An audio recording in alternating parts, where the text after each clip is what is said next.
মানুষ বড়ই বিচিত্র প্রাণী। সব সময় লড়াই করতে থাকে, সব সময় চেষ্টা করে যাতে সেই শ্রেষ্ঠ হয়, চেষ্টা করে যাতে তার সামনে সবার মাথা নত হয়। তাই সবার আগে শক্তি অর্জন করার চেষ্টা করে। সে শক্তি অর্জন করেও নেয়, আর তারপর ভয় দেখিয়ে সবাইকে নিজের সামনে নত করে। কিন্তু একটা গুরুত্বপূর্ণ কথা ভুলে যায়, বুঝতেই পারে না। দেখুন, আমি আপনাকে একটা উদাহরণ দিই। আপনি নিশ্চয়ই বৃক্ষ এবং তার ডালপালা দেখেছেন, যা ফলের ভারে নিচু হয়ে যায়। ফল পড়ে গেলে আবার সে উঠে যায়, তারপর আরও একটা ফল হয়, সেটাও পড়ে গেলে আবার উঠে যায়। সর্বদা নত থাকে না। কখনো হাঁটতে গিয়ে আপনি নিশ্চয়ই দেখে থাকবেন যে আপনার পা কোনো ফুলের ওপরে পড়লে তা নত হয়ে যায়, কিন্তু যেই আপনি পা সরাবেন সেই ফুল আবার উঠে দাঁড়ায়। একটা অত্যন্ত গুরুত্বপূর্ণ কথা মনে রাখবেন, যে শির ভয়ভীত হয়ে আপনার সামনে নত হয়, সেই শিরই বিরোধিতা করতে সবার আগে দাঁড়াবে। আপনি জিতে নিন, সবাইকে জিতে নিন, কিন্তু ক্ষমতার দ্বারা নয়। তাদের জিতুন প্রেমের সাহায্যে। রাধা রাধা। ঈশ্বর লতা পাতাকে দাঁড়িয়ে থাকার শক্তি দেননি, ঈশ্বর এই শক্তি দিয়েছেন বৃক্ষকে। এই লতা পাতা বৃক্ষের সাহায্যে দাঁড়িয়ে থাকে, তাতেই বিকশিত হয়। এবার এই লতা পাতা দুই ধরনের হয়। প্রথম সে যে এই বৃক্ষতে বিকশিত হয়, ফুল ফুটিয়ে তোলে, নিজেকেও সুন্দর বানায়, বৃক্ষকেও সুন্দর বানিয়ে তোলে। দ্বিতীয় সে যে বৃক্ষকে পুরোপুরি শুকিয়ে দেয়, তার প্রাণ শক্তি তার থেকে কেড়ে নেয়, আর শেষে নিজেও ধ্বংস হয়ে যায়। তাই মনে রাখবেন, যে ব্যক্তি সবসময় আপনার সাথে থাকে, সবসময় আপনার সম্বল হয়ে থাকে, সবসময় সে আপনাকে সাহায্য করে, আর যদি আপনি তার সাথে ছলনা করেন, আপনার অন্ত নিশ্চিত। এরকম কখনো করবেন না। সেই ব্যক্তিকে ভালোবাসা দিন, সম্মান দিন, আর আমার সাথে প্রসন্ন হয়ে বলুন, রাধা রাধা। কখনো আপনি কোনো কুমোরকে দেখেছেন যারা মাটির পাত্র বানায়? প্রথমে সে ভিজে মাটি মাখে, তারপর তাকে গড়ে, তারপর তাকে চাকায় দিয়ে সঠিক আকার দেয়। যদি আকার ঠিক না হয় তা তক্ষুনি ঠিক করে দেয়, কারণ সে এটা জানে যে একবার এটা আগুনের তাপে দিয়ে দিলে, একবার এটা শুকিয়ে গেলে তারপরে এর আকার কখনোই বদলানো যায় না। এখানে লুকিয়ে আছে একটা শিক্ষা, সমস্ত মাতা পিতার জন্য একটা শিক্ষা। মাতা পিতাও তো এরকমই হন। তাদের নিজেদের সন্তানকে সঠিক সময় মতো শ্রেষ্ঠ শিক্ষা দেওয়া উচিত। মাতা পিতা যেন কখনো তাদের বিধাতা না হতে চান, কিন্তু প্রতিটা মুহূর্তে সবসময় চেষ্টা করুন তাদের সঠিক পথ দেখানোর। কখনো কোমলতা দিয়ে, কখনো ভালোবাসা দিয়ে, আর কখনো কঠোর হয়ে। তার জীবনকে, তার ব্যক্তিত্বকে আকার দেওয়ার চেষ্টা করুন। কারণ যেমন মাটি একবার শুকিয়ে গেলে তারপর সেই পাত্রের আকার বদলানো যায় না, ঠিক সেইভাবেই আয়ুর বৃদ্ধির সাথে সন্তানের শিক্ষা কখনোই বদলানো যায় না। তা মনে রাখবেন। রাধা রাধা। আপনি কি কখনো কোনো প্রজাপতি দেখেছেন?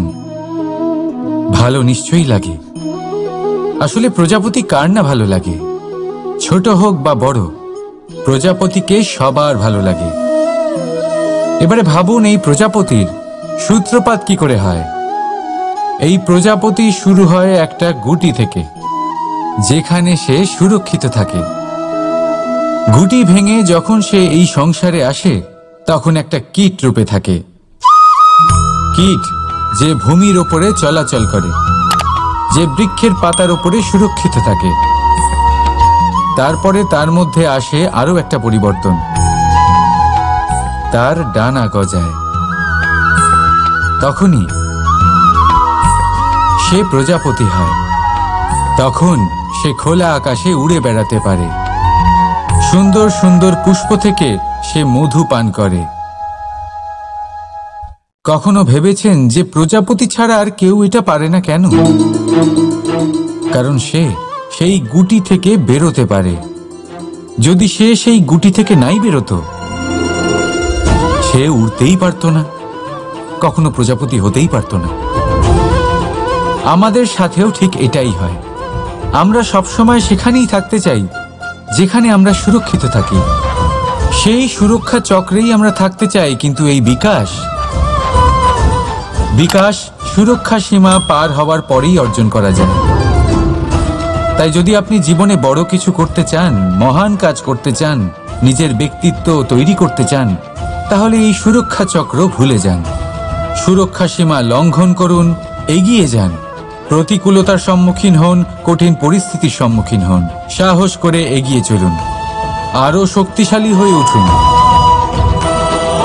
তবেই আপনি জীবনে কিছু করতে পারবেন, তবেই আপনার ডানা গজাবে, আর তবেই আপনি এই সুন্দর আকাশে উড়ে বেড়াতে পারবেন।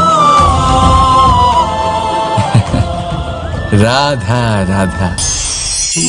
আমাদের কোনো স্থানে পৌঁছতে গেলে একটা মাধ্যমের প্রয়োজন হয়। কিছু মানুষ এই মাধ্যমকে রাস্তা বলে, কেউ পথ বলে, আবার কেউ বলে সরণি। মানুষ নিজের লক্ষ্যে পৌঁছানোর জন্য এই পথেরই খোঁজে থাকে, কিন্তু মানুষ একটা কথা বুঝতে পারে না, যে এই পথে এগোতে গেলে এই পথকে পিছনে ঠেলাও অত্যন্ত প্রয়োজন। যদি এটা করার ক্ষমতা আপনার না থাকে, তাহলে আপনার পথ আপনাকে লক্ষ্যে পৌঁছতে দেবে না। দ্বিতীয় কথা,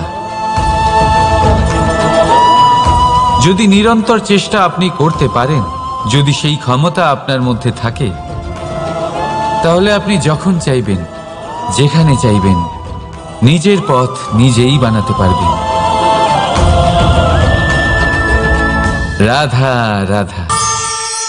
আমাদের সব থেকে ভালো লাগে বিজয়, সব থেকে অপ্রিয় হলো পরাজয়। কিন্তু আপনাকে একটা কথা বলে দিই, হার নামক কোনো পরিণাম হয়ই না। যাই পরীক্ষা থাকুক না কেন, হয় সেটা জয়তে পরিবর্তিত হয়, নয় সেটা আমাদের কোনো শিক্ষা দিয়ে যায়। তাই কোনো কিছু নতুন শুরু করার আগে কখনো সংকোচ করবেন না।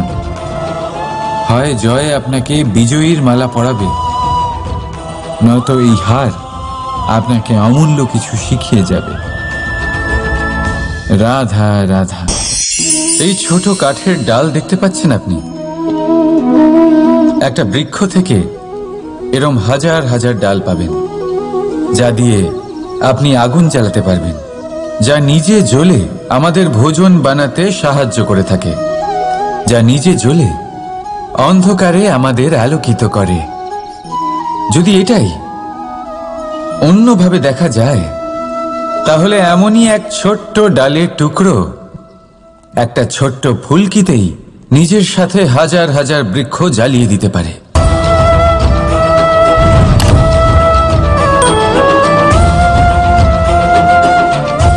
পার্থক্য কোথায়?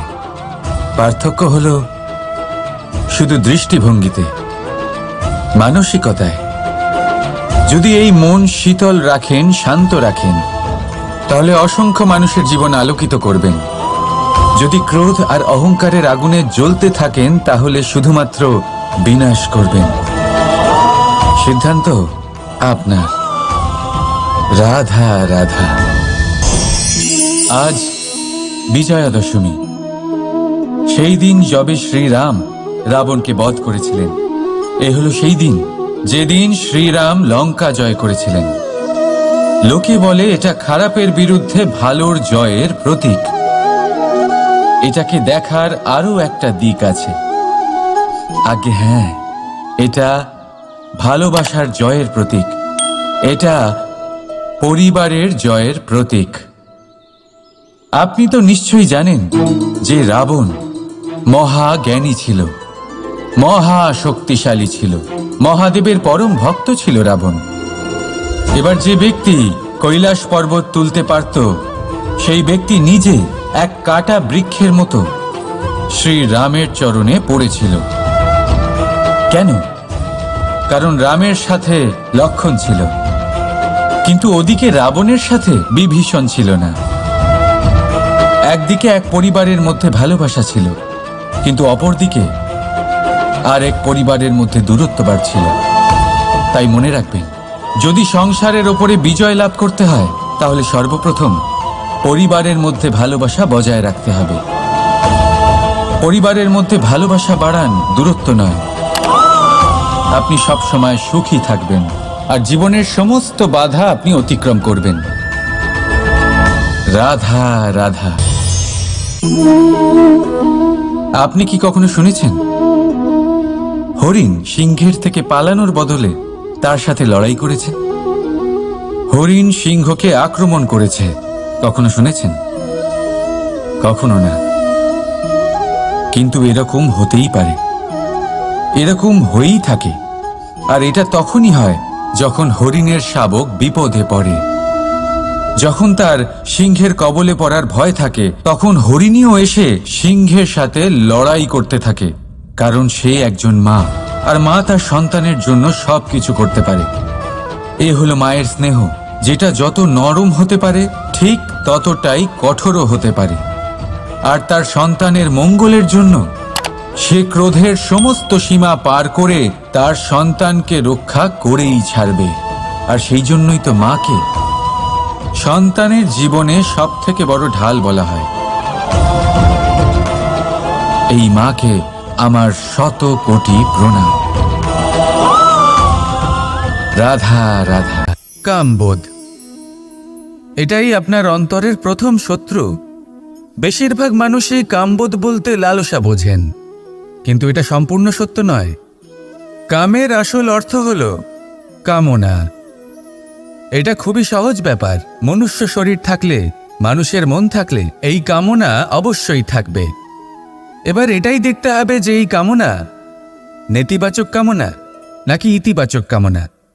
অন্য কারোর জিনিসে নজর দেওয়া, অন্য কোনো মানুষের উপর নজর দেওয়া, কোনো অনুচিত বস্তুর দিকে নজর দেওয়া, এই নেতিবাচক কামনা। আর এই দুষ্কামনা মানুষকে দিয়ে অপকর্ম করাবেই করাবে। তাই মনে রাখবেন, যে ব্যক্তি নিজের কামনাকে নিয়ন্ত্রণে রাখতে পারেন তিনি সঠিক পথেও থাকেন, সঠিক লক্ষ্যে পৌঁছতেও পারেন। যিনি কামনা নিয়ন্ত্রণে রাখতে পারেন না তিনি তার পথও হারিয়ে ফেলেন এবং লক্ষ্যচ্যুতও হন। তাই মনে রাখবেন, নিজের কামনাগুলিকে নিয়ন্ত্রণে রাখুন। কাম নামক এই শত্রুর ওপর বিজয় লাভ করুন। আর আমার সাথে ভালোবেসে বলুন, রাধা রাধা। হাস্য, হাসি জীবনে অত্যন্ত মূল্যবান হয়। কথায় আছে যে হাসি এবং হাস্য আমাদের জীবনে ওষুধের মতো কাজ করে, আমাদের সুস্থ রাখে, আমাদের জীবনের অনুভূতিগুলিকে আরও সুন্দর করে তোলে। কিন্তু প্রত্যেক ওষুধের মতোই এর সাথেও এটাই হয়। প্রত্যেক ওষুধ সঠিক সময়ে, সঠিক মাত্রায়, সঠিকভাবে গ্রহণ করতে হয়। যদি এরকম না হয় তাহলে এই ঔষধও শরীরের ক্ষতি করে দিতে পারে। এবার আপনি ভাবতে পারেন, হাসি থেকে কিভাবে ক্ষতি হতে পারে? আপনি যদি অন্য কারোর উপরে হাসেন তাহলে হয়তো তার মনে কষ্ট হতে পারে, তার অন্তরের মিত্র হয়তো শেষ হয়ে যেতে পারে, আর অন্তরের শত্রু জেগে উঠতে পারে। কিন্তু এটাই যদি আমরা সকলকে সাথে এনে সকলের সাথে হাসি, তাহলে হয়তো আমাদের অন্তরের এই হৃদয়ের ভেতরে লুকিয়ে থাকা যে শত্রু তা শেষ হয়ে যেতে পারে, আর অন্তরের বন্ধুসত্তা প্রকাশিত হতে পারে। ঠিক কি না? এবার আপনাকে উদাহরণ দিই। যখন দ্রৌপদী দুর্যোধনকে নিয়ে হেসেছিল তখন তা মহাভারতের সৃষ্টির কারণ হয়েছিল। কিন্তু সেইখানেই যখন পার্থ আর মাধব একসাথে বসে মৃদুমন্দ হাসতেন তখন ধর্ম স্থাপন করা হয়েছিল। তা আপনি কি চান? কাউকে নিয়ে হেসে তাকে আঘাত করতে চান, নাকি সকলকে একসাথে এনে তাদের হাসিয়ে তুলে ধনাত্মক প্রভাব ফেলতে চান? সিদ্ধান্ত আপনার। আসুন আর আমার সাথে ভালোবেসে বলুন, রাধা রাধা। মাঝে মাঝে কিছু মুহূর্তের জন্য চোখ বন্ধ করে ধ্যানের বেদিতে বসে ধ্যান করতে চেষ্টা করুন আর বোঝার চেষ্টা করুন যে আমরা সর্বপ্রথম কি দেখতে পাচ্ছি, কি অনুভব করছি। আপনি দেখতে পাবেন সবার আগে আপনার চোখের সামনে আপনার দুষ্কর্মগুলিকে, আপনার লুকিয়ে থাকা ক্রোধ, অন্তরের যন্ত্রণা, ভয়, নিরাশা, এই সব কিছুই সবার আগে দেখতে পাবেন আপনি। আর এই সব কিছুই আমাদের দুঃখের কারণ হয়ে ওঠে। এই সব কিছুর সারমর্ম কি? সারমর্ম শুধু একটাই, সেটা হলো এই যে আমাদের এই মন তা কিন্তু দুষ্কর্ম পছন্দই করে না। আমাদের এই মন একটা সুখময় জীবন যাপন করতে চায়, সৎকর্ম করতে চায়। তাই এটাই করুন, শুভ চিন্তা করুন, শুভ কর্ম করুন, ইতিবাচক মনোভাব নিয়ে জীবনে অগ্রসর হন। তারপর চোখ বন্ধ করে অন্তরে দেখতে থাকুন। দুঃখের আভাসই পাবেন না। এই মন প্রসন্নতা এবং প্রেমের দ্বারা পূর্ণ হবে এবং বারবার বলে উঠবে, রাধা রাধা। ছোটবেলা থেকেই আমি গরু চড়িয়ে অভ্যস্ত, সেই জন্য সকলে আমাকে গোপাল নামে ডাকত। কিন্তু গোপাল হয়ে আমি একটা অমূল্য শিক্ষা লাভ করেছি। আমি দেখেছি যে গৌশালাতে অনেক বাছুরের মধ্যে একটি গাই তার নিজের বাছুরকে অবশ্যই চিনে ফেলে। যেখানে সমস্ত বাছুর একই রকম দেখতে এবং প্রত্যেকের স্বরও সমান, তারপরেও সকল বাছুরের মধ্যে নিজের বাছুরকে ঠিক চিনতে পেরে যায় এবং তার সাথেই থাকে। ঠিক এইরকমই কিছুটা হয় আমাদের কর্ম এবং তার কর্মফল। আপনি সবার মাঝে থেকেও কোনো কর্ম যদি করেন, সেই কর্মফল সবার মধ্যে আপনাকে চিনে ফেলবে এবং আপনার সাথেই থাকবে। তাই যখনই কর্ম করবেন ভেবে চিন্তে করবেন। কোনো কর্ম করার আগে একবার ভেবে দেখুন, তাহলে জীবনে বারংবার অনুতপ্ত হতে হবে না। কারণ বিষয়টা কিছুটা এরকম যে এই সংসারে আপনি কাল, কর্মফল এবং সময়, এই তিনের হাত থেকে কখনো লুকোতে পারবেন না, কখনো পালাতেও পারবেন না। আসুন আমার সাথে ভালোবেসে বলুন, রাধা রাধা। আভূষণ। কার না ভালো লাগে এই আভূষণ? আমরা পরিশ্রম করি, ধন অর্জন করি আর আভূষণ কিনে থাকি, কখনো নিজের জন্য, কখনো বা তাদের জন্য যাকে আমরা ভালোবাসি, বা তাদের জন্য যাকে আমরা সম্মান করি। হয়তো সেই জন্যই সীতা চূড়ামণি ধারণ করেছিলেন এবং আমি সামন্তকমণি। কিন্তু এটাই কি সেই প্রকৃত আভূষণ যা আপনার মূল্য বৃদ্ধি করে? না। শ্রীরামের আভূষণ হল ওনার নম্র ভদ্র ব্যবহার। মাতা সীতার আভূষণ হল ওনার সততা, ওনার নিষ্ঠা, ওনার ত্যাগ। অর্জুনের আভূষণ ছিল ওনার একাগ্রতা। রাধার আভূষণ ওনার প্রেম। এই আভূষণ কোথাও নেই, আপনার মনে আছে। যদি আপনার মনে মিষ্টতা থাকে, তা শান্ত হয়, তাতে সততা থাকে, নিষ্ঠা থাকে এবং প্রেম থাকে, তাহলে আপনার অন্য আর কোনো আভূষণের কোনো প্রয়োজন নেই। আপনি যতই ভিড়ের মাঝে থাকুন, আপনার ঔজ্জ্বল্য চোখে পড়বে। আসুন আর আমার সাথে ভালোবেসে বলুন, রাধা রাধা। সুখ এবং দুঃখ, এই দুই হলো আমাদের জীবনের অবশ্যম্ভাবী এবং গুরুত্বপূর্ণ অঙ্গ। আমাদের সকলের জীবনে কখনো সুখও আসে, আবার কখনো দুঃখও আসে। আমরা সবসময় ভাবি আমরা কিভাবে সুখ লাভ করব, কিভাবে আমরা দুঃখ থেকে দূরে থাকতে পারি। আর এই জীবনে যা কিছুই ঘটুক না কেন, সেই সব কিছু আমরা সুখ এবং দুঃখের মাপদণ্ডে মেপে থাকি। এবার এখানে একটা ছোট্ট বিষয় আছে। এটা ভেবে দেখতে হবে যে কে আসলে সুখী ব্যক্তি। সুখী ব্যক্তি হলেন তিনি, যিনি নিজের জীবনে নিজের কর্মের বিশ্লেষণ করে থাকেন, সেই বুঝে পদক্ষেপ নেন। উনি কি করতে চলেছেন সেটা উনি জানেন। আর যদি ওনার কোনো দোষ থাকে বা ভুল থাকে, তাহলে সেগুলো শুধরে নিয়ে এগিয়ে চলেন। সেই জন্য উনি সুখী হন। অন্যদিকে যে ব্যক্তি দুঃখী, তিনি কি করেন? তিনি নিজের উপর নয়, অন্যের উপর নিজের নজর রাখেন যে তিনি কি করছেন, কিভাবে কর্ম করছেন, ওনারা অন্যের নিন্দা করেন, অন্যের সাফল্য দেখে ঈর্ষা করেন, ক্রুদ্ধ হয়ে যান, ওনাদের বাধা দিতে চেষ্টা করেন। সেই জন্যই তো ওনারা দুঃখী হন। এই সংসারে এমন অনেক ব্যক্তি আছেন যারা এই কারণে দুঃখী নন যে তাদের জীবনে দুঃখ আছে। তারা এই কারণে দুঃখ পান কারণ অন্যের জীবন অনেক বেশি সুখের।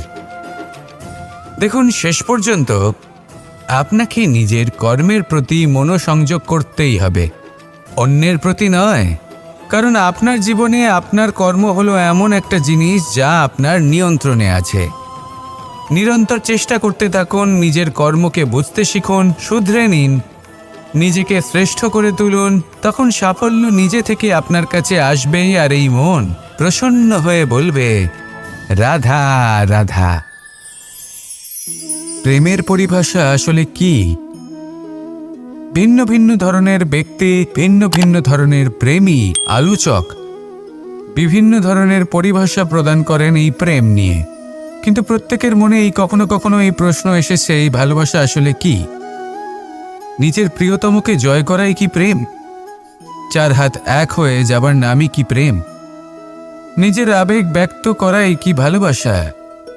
না, প্রেমের অর্থ কাউকে লাভ করা নয়, বরং তার মাঝে বিলীন হয়ে যাওয়া। যদি কারোর হাত ধরে থাকি তাহলে আজীবন তার সাথে পথ চলা হলো প্রেম। প্রেম শুধুমাত্র সেটা নয় যা প্রেমী আর প্রেমিকার কেশদামে মালা বেঁধে দেয়। মাতা পিতার জন্য দিনরাত পরিশ্রম করা, নিজের পরিবারের জন্য দিনরাত পরিশ্রম করা, সেটাও প্রেম। নিজের বন্ধুদের জন্য, আপনজনের জন্য সবকিছু উজাড় করে দেওয়ার নাম হলো ভালোবাসা। নিজের মাতৃভূমির জন্য সাহসের সাথে লড়াই করা এবং আনন্দে নিজের জীবন ত্যাগ করে দেওয়াও কিন্তু প্রেমের নামান্তর। সেই জন্য যারা বুদ্ধিমান ব্যক্তি তারা কখনো প্রেমের পরিভাষা খুঁজতে চান না, কারণ তারা জানেন যে এই প্রেম কতটা বিশাল। তারা জানেন যে এই প্রেম হলো এক বিশাল সাগর যাকে নিজের মুঠোয় ধরে রাখা যায় না। সেই জন্য এই প্রেমের সাগরে ডুবে যান এবং সকলকে ভালোবাসতে শিখুন। যদি সবাইকে ভালোবাসতে পারেন তাহলে তাদেরও কল্যাণ হবে যারা আপনাকে ভালোবাসে, তাদেরও কল্যাণ হবে যাদেরকে আপনি ভালোবাসেন, আর আপনারও কল্যাণ হবে। আর তখন এই মন ভালোবেসে বলবে, রাধা রাধা। এই সংসারের অন্তের, এর বিনাশের প্রারম্ভ কিভাবে হয়? কোনো যোগের মাধ্যমে? কোনো ভয়ানক অসুরের আগমনে? নাকি প্রকৃতির রাগের কারণে?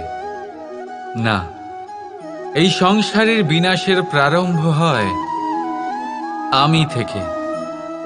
এই আমি, এই তুমি, এটা আমি করেছি, ওটা তুমি করেছো, এটা আমার, ওটা তোমার, আদি ইত্যাদি। এই ভাব যখন মনে বাসা বেঁধে নেয়, সর্বপ্রথম ঘর ভাগ হয়, তারপর বসতি, তারপর প্রাণ, আর তারপর দেশ, আর সবার শেষে সমস্ত সংসার ভাগ হয়ে যায়। আর এই ভাগ হয়ে যাওয়া শেষে মনোমালিন্যে পরিণত হয়। এখন এমত অবস্থায় কি করা যেতে পারে? কিভাবে বাঁচা যায় এই পরিস্থিতির থেকে? কিভাবে দূরে থাকা যায় এই বিনাশের থেকে? উত্তর সেই একটাই, করুণা। একে অপরের দরকারগুলি বুঝুন, একে অপরের সমস্যাগুলি বুঝুন, একে অপরের দুঃখের সাথী হয়ে দাঁড়ান, একে অপরের সুখের ভাগীদার হন। আর শেষে যখন এই আমি আমরাতে পরিণত হবে, তখন এই বিনাশ নিজে থেকেই দূরে চলে যাবে। তাহলে আমরাতে বিশ্বাস করতে শিখুন, আর আমার সাথে ভালোবেসে বলুন, রাধা রাধা। আপনি এমন অনেক মানুষকে দেখে থাকবেন যারা এই সংসার ত্যাগ করেছেন, নিজেদের ঘর বাড়ি সমস্ত সম্পর্ক ছেড়েছেন, বেরিয়ে পড়েছেন শুধুমাত্র ঈশ্বরের খোঁজে। মন দিয়ে সেবা করেছেন, কিন্তু তাও ওনারা কখনো ঈশ্বরের দর্শন পাননি। উল্টে মনে অসন্তুষ্টি আরো বেড়ে গেছে। কেন হয় এমনটা? একটা গুরুত্বপূর্ণ কথা মনে রাখবেন, সেই ঈশ্বরই আনন্দ। ধ্যানের অর্থ হল মনে আনন্দের জাগরণ করা, আর সেবার অর্থ হল সেই আনন্দকে সবার মধ্যে ভাগ করা। তাহলে যদি আনন্দকে জাগ্রত করো আর সবার মাঝে ভাগ করে দাও, তাহলেই ঈশ্বররূপী আনন্দ তুমি অবশ্যই পাবে। রাধা রাধা। যদি আমাদের জীবনে কোনো শিল্পই না থাকে, তাহলে আমাদের জীবনটাই নীরস হয়ে যাবে। এখন যদি সবাইকে আমি জিজ্ঞেস করি সব থেকে বড় শিল্প কি, তো কেউ বলবে চিত্রশিল্প, কারণ তা ওনার মনকে আনন্দ দেয়। কেউ বলবে যুদ্ধ শিল্প, কারণ তাতে বিজয় প্রাপ্ত হয়। কেউ বলবে ভবন নির্মাণ শিল্প, কারণ তাতে ছাদ পাওয়া যায়। কেউ বলবে সঙ্গীত শিল্প, কেউ বলবে নৃত্য শিল্প, কেউ বলবে অভিনয় শিল্প আদি ইত্যাদি। কিন্তু এই কথা নিয়ে বিবাদ করা অনুচিত, হতেই পারে না। কারণ প্রত্যেক ব্যক্তির নিজস্ব চিন্তাধারা এবং নিজস্ব দৃষ্টিভঙ্গি থাকে। শুধু একটা কথা আছে, একটা বিশেষ বিষয় যা সব শিল্পতেই পাওয়া যায়, মনকে প্রভাবিত করার গুণ। তো সব থেকে বড় শিল্প সেটা যা মনকে প্রভাবিত করে, আর সব থেকে বড় শিল্পী সে যে অন্যের মনে প্রবেশ করে। যার কাছে এই গুণ আছে সে সব থেকে বড় শিল্পী হবেন। যদি এই সংসার রঙ্গমঞ্চ হয়, তাহলে আমরা এই রঙ্গমঞ্চের শিল্পী। আর এখানেও সব থেকে বড় শিল্পী সেই হবে যে অন্যের মনে প্রবেশ করে সেখানে ঘর বাঁধতে পারে। আর এই মন অবধি পৌঁছনোর সিঁড়ি হল 2.5 অক্ষরের শব্দ, প্রেম। তাহলে প্রেম করতে থাকুন, প্রভাব বিস্তার করুন। রাধা রাধা। সূর্য আর চন্দ্র দুজনেই আকাশের অমিত চিহ্ন, দুজনেই প্রকাশ বিস্তার করে, কিন্তু সবসময় দুজনের তুলনা করা হয়। কে অধিক শীতল আর কে অধিক তীব্র, কে অধিক তেজবান আর কে অধিক শান্তিপ্রিয়। এবার এই তুলনা করা কি উচিত কাজ? কখনোই না। কারণ এই দুজনেই যতই প্রকাশপুঞ্জ হোক, কিন্তু এই দুজনেই ভিন্ন। দুজনেরই নিজের নিজের মাহাত্ম্য আছে, আর দুজনেরই নিজস্ব সময় আছে আলোকিত হওয়ার। তাই এদের তুলনা করা অনুচিত।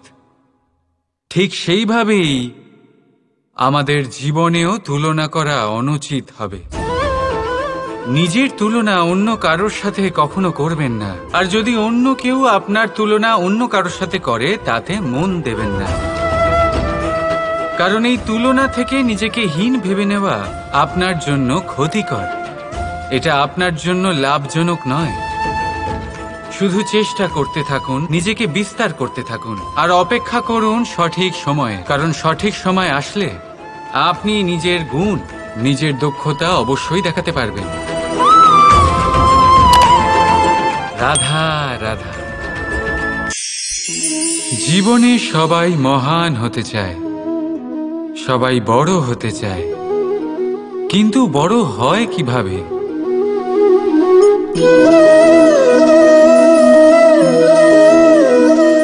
এটা আমার হাতে কি বলুন তো? সর্ষে বীজ?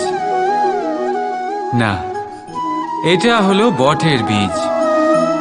এই বীজ এত ছোট হয় যে সবার সাথে সহজেই মিশে যায়, বড়ই সহজে ধরণীতে মিশে যায়। কিন্তু যখন এটা বৃক্ষরূপে বড় হয়, আর তারপর যখন পড়ে যায়, সমস্ত পরিবেশকে কাঁপিয়ে দেয়। ঠিক এইভাবেই বড় হতে থাকুন, বটের বীজ আর বটের বৃক্ষ। আর যদি জীবনে আপনি সত্যি বড় হতে চান, তবে সর্বপ্রথম নিজের অহংকারকে, নিজের অভিমানকে ছোট করে নিন। এত ছোট যাতে সবার সাথে বসতে পারেন, কিন্তু অন্তর থেকে এত বড় হয়ে যান যাতে যখন আপনি উঠবেন, তখন কেউ যাতে আর বসে না থাকতে পারে। রাধা রাধা। আমাদের মধ্যে এমন কজন আছে যারা ভয়তে ভীত হয়ে পড়ে, কোনো বৃহৎ কার্য করার আগে মনের সামঞ্জস্য হারিয়ে ফেলে? মোটামুটি সবাই, তাই না? প্রত্যেক ব্যক্তির মনেই এই ভয় জাগ্রত হয়। তবে এর অর্থ আমার দৃষ্টিভঙ্গি দিয়ে মনে হয় এই ভয়ের অনুভূতি খারাপ নয়। কারণ যদি এই অনুভূতি খারাপ হতো, তাহলে কি ঈশ্বর এই অনুভূতি প্রত্যেক প্রাণীকে দিতেন?